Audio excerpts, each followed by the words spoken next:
Capítulo 56. La mañana siguiente me bajó aquella fiebre, pero en su lugar apareció un síntoma nuevo apenas llegué al colegio. Empecé a ver una especie de resplandor en la nuca de Dora. Tanto es así que tuve que apartar la vista de ella. Además, durante todo el día sentí una molestia en el pecho, como si tuviera atravesada una espina. Ese día al atardecer vino Goni a verme a la librería. No sabía por qué, pero no tenía muchas ganas de hablar con él, ni tampoco podía prestar atención a lo que me decía. ¿Te pasa algo? No tienes buena cara, me dijo Goni. No, me siento bien. ¿Dónde te duele? No sé, todo el cuerpo.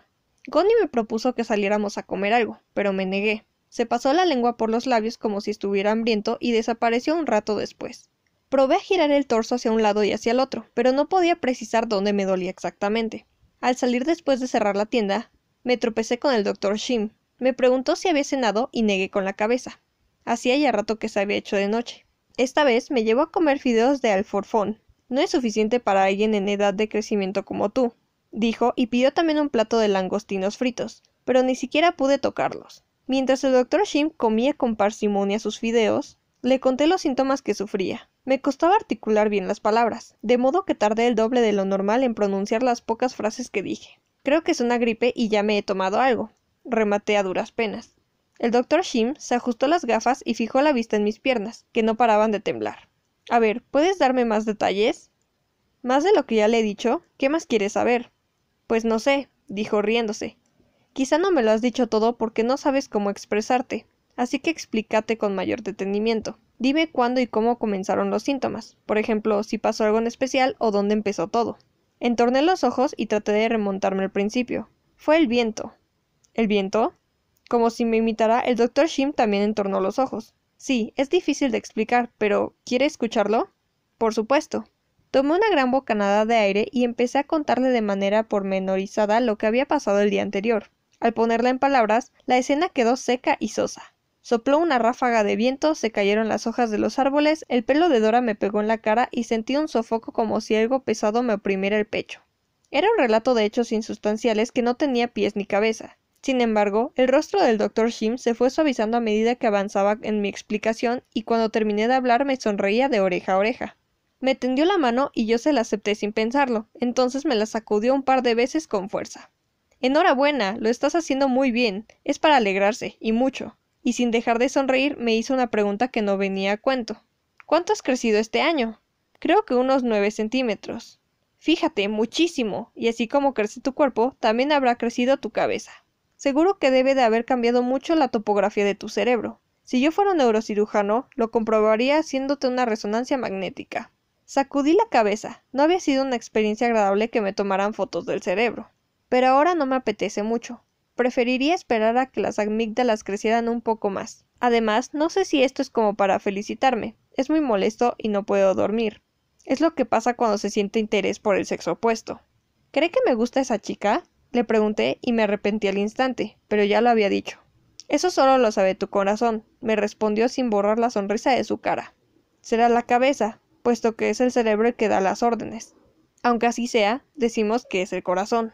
Tal como afirmaba el Dr. Shim, yo estaba cambiando. Había muchas cosas que despertaban mi curiosidad, pero ya no tenía ganas de compartirlas todas con él. Además, las palabras se me atascaban en la garganta y me embarullaba con las preguntas más simples. Empecé a hacer garabatos en un papel creyendo que así se ordenaría un poco mi cabeza. Pero, en lugar de frases, solo escribí una única palabra. Y cuando me percataba de cuál era, arrugaba el papel y me levantaba de un salto. Aquellos molestos síntomas no cesaron. Es más, empeoraron con el paso del tiempo. Me latían las sienes cuando miraba a Dora y aguzaba los oídos sin darme cuenta cuando oía su voz, sin importar si sonaba lejos o mezclada con otras voces. Mi cuerpo se estaba desarrollando más rápido que mi cabeza, pero lo sentía inútil y molesto como un abrigo en pleno verano. Si hubiera podido, me lo habría quitado de encima de un tirón. Capítulo 57. Dora venía a verme a menudo a la librería, aunque jamás a la misma hora. A veces aparecía los fines de semana o por la noche. Del mismo modo que los animales presienten los terremotos y los insectos salen a la superficie cuando está por desencadenarse una tormenta, yo sentía un escozor en la columna cuando Dora iba a llegar. Cada vez que ese cosquilleo me recorría el cuerpo, salía a la calle y sin falta divisaba su cabeza perfilándose a la línea del horizonte. Entonces, como si hubiera visto algo funesto, entraba a toda prisa a la tienda y seguía con lo que estaba haciendo. tratando de aparentar calma. Dora se ofrecía a ayudarme con los libros, pero cuando encontraba uno que le interesaba, se sentaba en el suelo y se ponía a hojearlo durante largo rato. Le gustaban en particular los libros con fotos de paisajes, insectos o animales. Sabía descubrir la belleza en todas las cosas. Encontraba simetrías y el toque maravilloso de la naturaleza en el caparazón de una tortuga, en los huevos de cigüeñas o en el juncal de un pantano y exclamaba todo el tiempo: ¡qué hermoso! Por supuesto que yo comprendía la frase, pero no podía sentir todo el poder y la vida que contenía cuando ella lo pronunciaba. Terminé de vender la mayor parte de los libros de la tienda avanzado el otoño. Durante todo ese tiempo, Dora y yo hablamos del universo, las flores y la naturaleza, así como de la infinitud del cosmos, de plantas carnívoras que devoran insectos y de los peces que nadan panza arriba. ¿Sabes? Creemos que los dinosaurios eran todos enormes, pero los había pequeños como un contrabajo. Se llaman Compsognathus.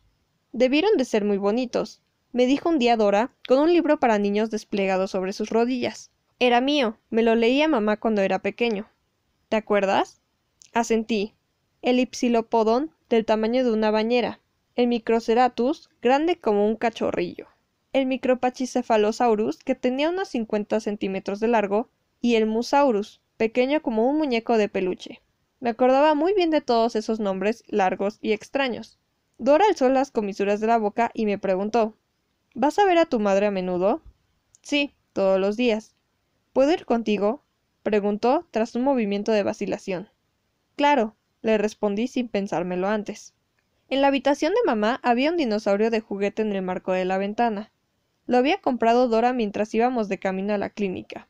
Ese día fue la primera vez que fui a ver a mamá acompañado de alguien. Sabía que el Dr. Shim la visitaba de vez en cuando, pero nunca fuimos juntos. Dora se quedó mirando la cara de mamá con una sonrisa y luego le tomó la mano con cuidado. Hola, señora. Soy Dora, una amiga de Junye. Es usted realmente muy guapa. A Junye le va muy bien en el colegio y goza de buena salud. Espero que pronto lo pueda comprobar usted misma. Levántese pronto. Dora se retiró con cara seria y luego me dijo en un susurro: ahora te toca a ti. ¿Qué? Haz lo mismo que yo. Pero si ella no nos puede oír, le expliqué sin bajar la voz. No importa, es solo un saludo, dijo empujándome un poco. Me acerqué con lentitud a mamá. Estaba igual a pesar de los meses transcurridos. Me costó mucho abrir la boca porque nunca le había hablado en todo ese tiempo. ¿Quieres que me vaya? ¿Te dejo solo? Me preguntó Dora. No, no hace falta. Perdona, no te sientas obligado. Si no quieres... Antes de que Dora terminara la frase, exclamé «mamá», sin darme cuenta, y comencé a contarle en voz baja todo lo que me había ocurrido en aquellos meses. Era increíble la cantidad de cosas que tenía para decirle. No era de extrañar, ya que nunca se me había ocurrido hablarle hasta entonces. Le conté que la abuela había fallecido, que me había quedado solo, que empecé el bachillerato, que pasó el invierno, la primavera, el verano y ya estábamos en otoño, que intenté continuar con la librería, pero que me fue imposible, que lamentaba tener que cerrarla, pero que no le pediría perdón por ello. Cuando terminé de decirle todo eso, me retiré un poco. Dora me miró y me sonrió. Mamá seguía con los ojos fijos en el techo, pero no me pareció que le hubiera hablado en vano. Se me ocurrió entonces que hablarle a mamá se parecía a hornear bollos y panes para recordar a su esposa como hacía el Dr. Shim. Capítulo 58. Era extraño, pero a medida que crecía mi amistad con Dora, cada vez tenía más secretos para Goni. Por pura casualidad, nunca coincidirían en sus visitas a la librería. De todas maneras, Goni parecía andar muy ocupado últimamente porque no se lo veía tan a menudo como antes. Sin embargo, siempre que llegaba, olfateaba algo raro en el ambiente. Algo me huele muy sospechoso aquí. ¿Qué? No sé qué es. Y mirándome muy fijo a los ojos, me preguntaba: «Me estás escondiendo algo, ¿no es cierto?» Creo que no. Si hubiera seguido preguntándome, le habría hablado de Dora, pero, cosa rara de él, no insistía y tan solo me decía «más te vale». En esa época, Goni empezó a relacionarse con chicos de otro colegio. Eran muchachos muy rudos y algunos habían estado con él en el orfanato. Había uno particularmente notorio al que todos llamaban Bollo Inflado. Al contrario de lo que sugería su apodo, era delgado y alto como un bambú, y tenía las piernas y los brazos flacos como palos. Sin embargo, esos palos terminaban en unas manos y unos pies gordos como bollos inflados. Parecía un muñeco hecho de ramas a que le hubieran clavado grandes bolas de harina en los extremos. En realidad, se había ganado el mote por una razón muy distinta. Se decía que con esas manos y pies enormes amasaba las caras de los que le desagradaban hasta dejarlos como bollos inflados. Me divierto mucho con esos chicos, decía Goni. Nos entendemos. ¿Sabes por qué? Porque no me ponen etiquetas ni me dicen que, porque soy así, tengo que hacer asá. A menudo me contaba de las cosas chistosas que le había oído decir, pero a mí no me divertían en absoluto. A pesar de todo, Goni no paraba de reírse a carcajadas y de hablar, mientras yo lo escuchaba en silencio. En el colegio todos seguían con atención el comportamiento de Goni. Cada tanto llegaban llamadas de queja de los padres y entonces le recordaban que, si volvía a cometer una falta, tendría que cambiarse de centro. En lugar de alborotar, no hacía más que dormir durante las horas de clase. Sin embargo, todos seguían hablando muy mal de él. ¿Qué opinas? ¿Preparo alguna gorda? Parece que no esperan otra cosa de mí, decía Goni, mascando un chicle como si no le importara en absoluto. En ese momento creí que hablaba por hablar, pero no fue así. A mediados del segundo semestre empezó a cambiar y a mostrarse empeñado en obtener un billete directo a su perdición. Como hacía al principio cuando llegó al colegio, si alguien lo miraba, lo cubría de insultos. Se sentaba torcido y cruzando las piernas o se ponía a hacer otra cosa a propósito durante las clases. Si los profesores lo regañaban, fruncía el entrecejo con expresión desafiante y fingía corregir su postura. Al final, los profesores lo dejaban tranquilo para poder seguir dando la clase en paz. Cada vez que Goni se portaba de aquella manera, sentía una enorme roca sobre el pecho, como cuando los cabellos de Dora me habían tocado la cara. Sin embargo, era todavía más pesada y oprimente, si cabe. Capítulo 59. A principios de noviembre cayó una lluvia que anunciaba el fin del otoño. Prácticamente ya tenía todo listo para cerrar la librería. Había vendido la mayoría de los libros y solo me faltaba tirar los que quedaban. Iba a marcharme en breve de aquel lugar. Ya había alquilado un cuarto y había acordado con el Dr. Shim que me quedaría unos días en su casa antes de la mudanza. Las estanterías vacías parecían decirme que pronto se cerraría una etapa de mi vida. Apagué las luces y aspiré con fuerza el aire. Era el mismo olor a libros viejos de siempre, pero había algo más. De pronto, relumbró una chispa en mi corazón.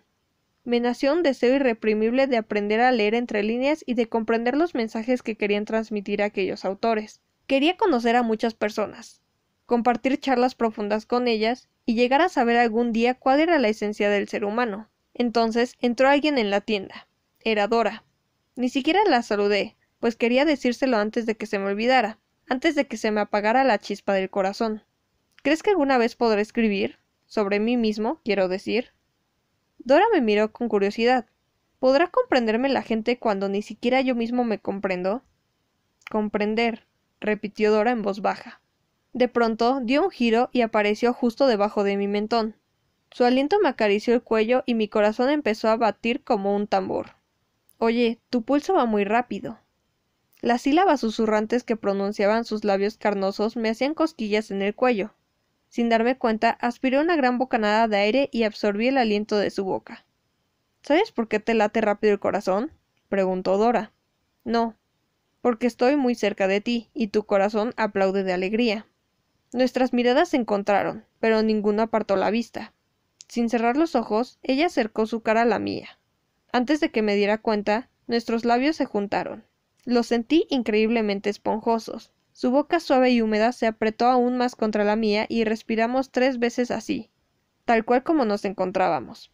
Nuestros pechos subieron y bajaron, volvieron a subir y bajar, y una vez más. Luego agachamos la cabeza al mismo tiempo. Nuestros labios se separaron, pero juntamos nuestras frentes. Creo que ahora te comprendo mejor que antes, dijo Dora con los ojos dirigidos al suelo. Yo también miraba al suelo. A Dora se le había soltado un cordón de la zapatilla y yo le estaba pisando. Eres un chico bueno y como el resto del mundo, pero al mismo tiempo eres muy especial. Esa es mi manera de comprenderte, dijo Dora levantando la cabeza, con las mejillas sonrojadas. ¿Te parece que esto es suficiente para que yo aparezca en tu historia? ¿Qué? ¿Me tomas el pelo? Exclamó Dora lanzando una carcajada. Luego salió por la puerta dando saltos. Se me aflojaron las rodillas y tuve que sentarme en el suelo. Mi mente se había quedado en blanco y me latían las sienes a 1000. Retumbaba entero como si me hubiera convertido en un enorme tambor. Basta, es suficiente. Ya me he dado cuenta de que estoy vivo. Era lo que habría querido gritar para calmarme. Sacudí la cabeza varias veces.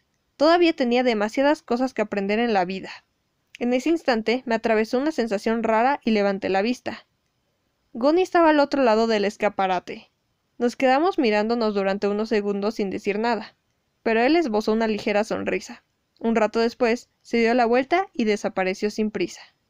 Capítulo 60. Mis compañeros se fueron de viaje de estudios a la isla de Jeju. Algunos no querían ir, pero ese no era motivo suficiente para no asistir al viaje. Los únicos a quienes dieron permiso para faltar fueron 2 chicos que tenían que participar en un torneo, y a mí porque no podía dejar sola a mi madre. Con el colegio vacío, leí todo el día. Un profesor de ciencias que estaba haciendo una suplencia se encargó de verificar mi asistencia. Así pasaron 4 días hasta que los chicos volvieron a la escuela. Sin embargo, estaban todos inquietos y alborotados. El incidente había ocurrido el último día del viaje. Durante la noche, mientras todos dormían, había desaparecido el dinero que habían recolectado para tentempiés y golosinas. Los profesores revisaron las pertenencias personales de todos y el sobre con el dinero apareció en la maleta de Gonnie. Contenía solo la mitad de la suma original. Gonnie negó haberlo tomado. De hecho, tenía una coartada. Esa noche se había escapado del alojamiento para ir a la ciudad de Jeju y había regresado temprano por la mañana. El dueño del cibercafé donde estuvo testificó a su favor diciendo que había pasado toda la noche jugando a juegos online y bebiendo latas de cerveza.